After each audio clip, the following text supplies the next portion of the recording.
Hey guys, today we are in Hebrews chapter 9 in our New Testament challenge, and I'm standing right here in the gathering space or the Willowbrook area of our Huntsville campus. And the reason I'm standing here is today because it makes me think of the beginning of this chapter where the writer is describing the earthly sanctuary of the original covenant, or the tabernacle, if you would, and how it was divided into three parts. The first part would kind of be like where we're standing, which would be the courtyard area, and that would be for anyone to come and go. Any Israelite could come and go from that area.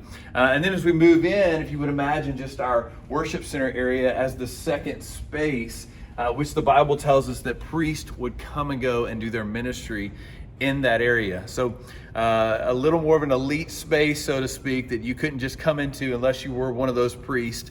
And then beyond that, if you would just imagine past our platform, let's just say for this visual today, that there was a place called the Most Holy Place, and there we would find the Ark of the Covenant, and the whole tabernacle is decorated very finely. But as the closer you got to that place in the tabernacle, the decorations got greater and greater, and only one person was allowed in the Most Holy Place, and that would be the high priest himself, and he could only go once a year on the Day of Atonement. And the Day of Atonement, he would go and he would take blood and he would offer it for his sins and also for the sins of the people, because Hebrews tells us that we have to have blood for the forgiveness of sins.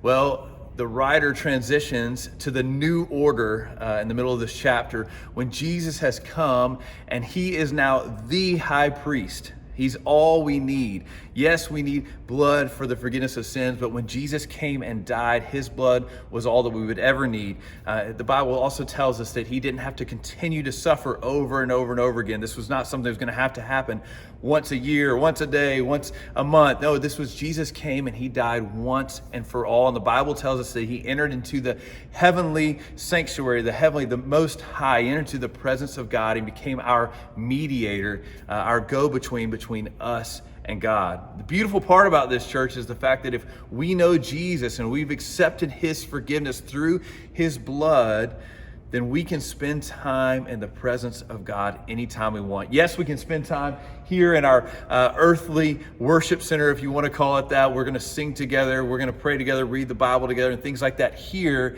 But on a daily basis, just like today, you have the opportunity to spend time in the presence of God because what Jesus, our high priest, has done for us. Be encouraged, church. We'll see you tomorrow.